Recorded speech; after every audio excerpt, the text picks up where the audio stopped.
If you're purely looking for distance, this isn't the video for you. However, if you're looking for distance with control, then stay tuned. We're going to talk about wedges in our green to tee series.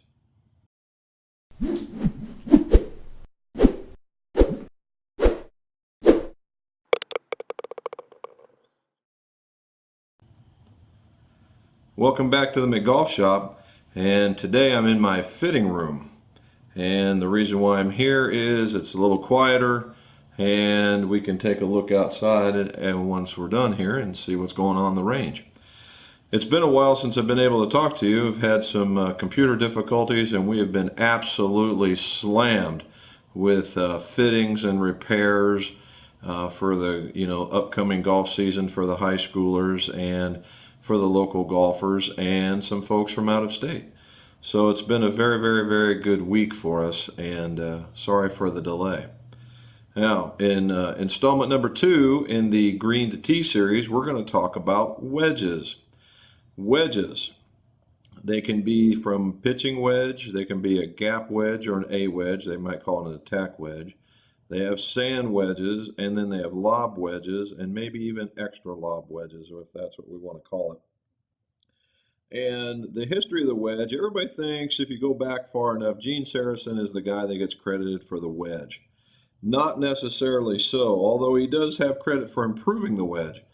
Back, way, way, way back, when carts were still traversing golf courses because golf was purely secondary to everything, they had what was called rut wedges or rut irons.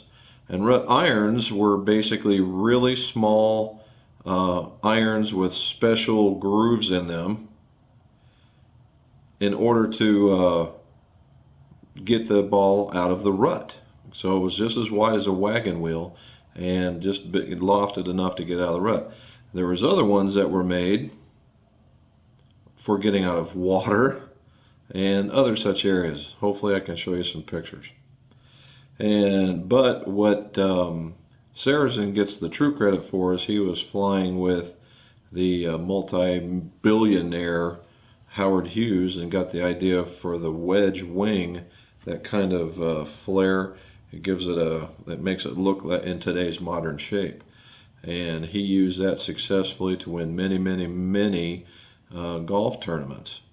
So that's where he gets his. Now, some of the most important attributes of a wedge. One is the lie angle.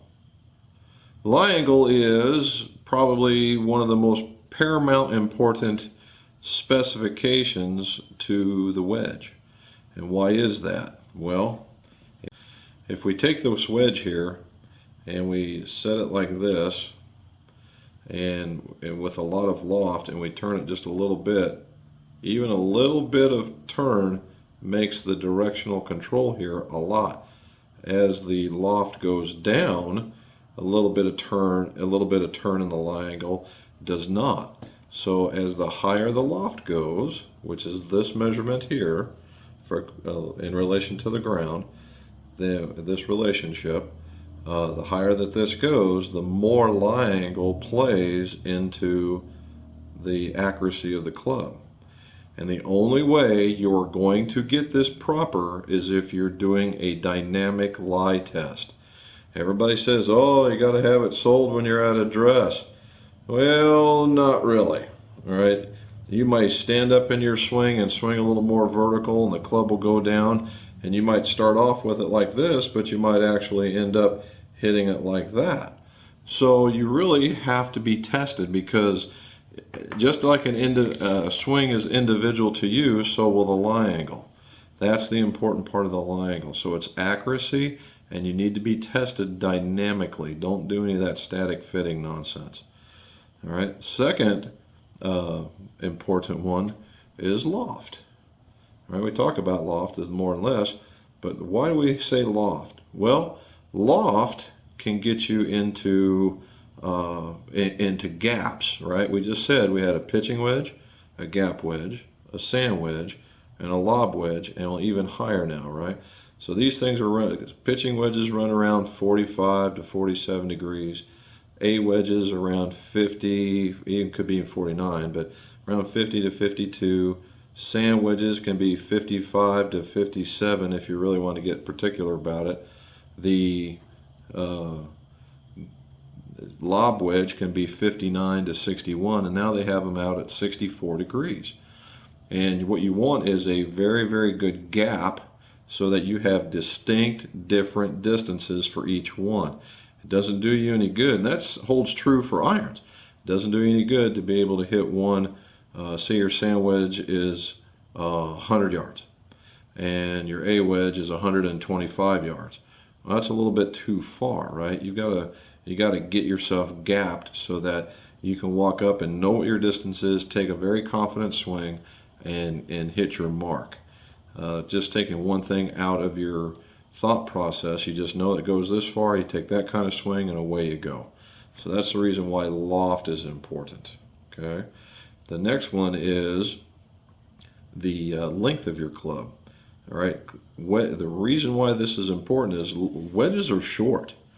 All right. Wedges are short by design, so just about everybody can walk up to a wedge and swing it and be pretty decent, and you just bend the lie angle to mess around with your swing. Well, here's the deal. If you want to hit it consistently and you want to hit it in the same spot, you got to have the right length. Much like you do for your irons, you get tested for length on your irons, that ought to fall right down into your wedges as well. So if you need a 1/2 inch short iron, 1/2 inch short wedge.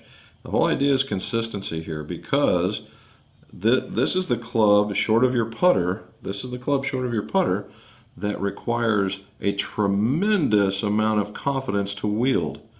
Why? Well, it's because now the pressure's on. Everybody loves mashing the driver 300 yards, but all you do is you get up there, tee it up, and you swing as hard as you can, and you hope for a general landing area of where it's going to be. When you get to hitting one of these, you're looking at landing it within feet of your target or even inches of your target. That is why you need ultimate confidence in your clubs, or in your wedges at least. All right, because you're going to take more, you're going to take full swings, you'll take half swings, you'll take quarter swings, you'll take jabbing swings, you'll take lofting swings. This thing has more work in it than any driver ever thought about having. So once you get the length, you've got the lie, and you've got the loft, you're getting pretty close. 2 more things truly left, actually 3 more things truly left. The next one is your sole. Okay, sole is determined by how you interact with the turf and the conditions that you play in. If you're in a very mountainous area where all your lie angles are up, down, forward, back, you may need something that has a multiple grind on it. That could be one thing. Much like this. I don't know if you can truly see it. You see how there's a line right here, right about here. You look here, and then you have for like a hard pan, a upward and then a downward, or a downward and an upward. As far as if you're playing this way, the hard pan, or if you're coming here, in a way to interact with the turf. Now this isn't the only way, and it may not be the best way for you. It's just one of many ways. All right. Some of my favorite. One of my favorites, but some of my other favorites, the Mac Daddy from Callaway has an S grind. This is your utilitarian grind. And if you look, you need heel and toe relief, and a little nice flat bounce area, and a nice killed leading edge. Another one would be the W grind, and I still have the plastic on this one, but notice how it's wider, just wider here. And it's all about and how you interact with the turf. There are even other ones that we'll call it effective bounce. And that's what we're going to talk about. Is you might have wider soles all the way to some fairly extreme widths and changing of the bounce. Okay, in the sole we talk about bounce. Now there's a big long term for bounce, but what bounce really is if you can see that. You see how the leading edge right here, see that leading edge? the distance from the top of that leading edge to the ground, that angle that creates right underneath here, right, this piece here, that's bounce, and it's measured in degrees. It can be 6 degrees, 4 degrees, 10 degrees, 12 degrees, 8 degrees. It's just all over the place. The more fluffy, the more diggy, the more you interact with the turf, bounce is your friend. All right, you see the professionals out there, the professionals in sand wedges and whatnot, they're using 10 degrees of bounce. They're the best in the world and the most manicured places and the most fluffed up sand you've ever seen. And if they can use 10 degrees of bounce, so can we. That's where a lot of the numbers are coming from anyway. So if you're more of a picker, or what the popular term would be slider, if you're more of a picker and maybe your conditions are hard pack or very thin, not necessarily fluffy or thick, then you could do with a little less bounce. Now, when we talk about bounce, we also talk about what would be effective bounce, and I just showed you that, in that if we look here, you can have effective bounce by the width of the club, or the width of the sole. So you could have a 10-degree bounce and be standard, then you could take a measured 8-degree bounce but be wider and have the same 10-degree effective bounce, or you can go even wider still and only be 6 degrees measured but be 10 degrees effective bounce. And it could be the way that you interact with the turf. So that's the reason why you need to actually see a fitter or see somebody that's very knowledgeable in the wedge game, and let them explain to you all these different things with all these different styles. Okay, I just showed you 7 different wedges, and all of them have a different purpose. And go out there. There's the Ping has a different style of wedge. Mira has a different style of wedge. Who else has got a good one? Cleveland's known for a good style of wedge, although I'm not a fan. You also have, boy, I'm trying to think. Well, obviously Vokey. I mean, Mr. Vokey is an excellent wedge designer, just like Mr. Cleveland is with the Mac Daddy. Okay, they all have different things that they particularly like, but they all know what works in a wedge. So the right lie angle, the right loft angle, the right length, the right amount of bounce or sole width, depending how you interact with the turf and how your conditions are around greens. Okay, and then finally, the last thing is your grip. All right, and that's just, you'll find that out when you do your typical fitting. Some people say you need bigger wedges to quiet your hands. Not necessarily. If you just hit the wedge the way you're supposed to, that will be fine. You also have the way, there's different techniques, different swings. The chop, and then the half swing, the quarter swing, the full swing, very Dave Pelz-ish kind of stuff. If you haven't read that book, I suggest you go get it. It's very informational. It's also very dry, but if you can hang on and read the first couple of chapters and get interested in it, you make it all the way through the book. Whoa, hold on a minute. You're not getting away that easy. We got to talk about one more thing for wedges. All right, so we talked about wedges, and one thing I forgot to tell you guys was about the grooves. Yeah, silly me. So, right into it, grooves. Some people say grooves are what cause spin. Some people will say grooves are just meant to take the debris, like when you're in dewy kind of setups, or take away the grass and move it away so that the face can actually strike the ball. Now keep in mind, in just about every setup, the ball's only on the face for like a blink of an eye. So how much impact can that truly have? Well, it can have a lot. Personally, in my opinion, the grooves are to carry away the debris. Now, yes, if you have really, really sharp edges, which are illegal now, could that impact some of the spin? The answer is yes, it could. However, face coarseness is really where that's going to pick up. If you notice, in the wedges today, that the grooves have went down in their size, volume, and all the things that you got to go with, and the face coarseness has gone up a little bit. And you're looking at the wedge game that was supposedly so much better than anything else out there has actually gotten better.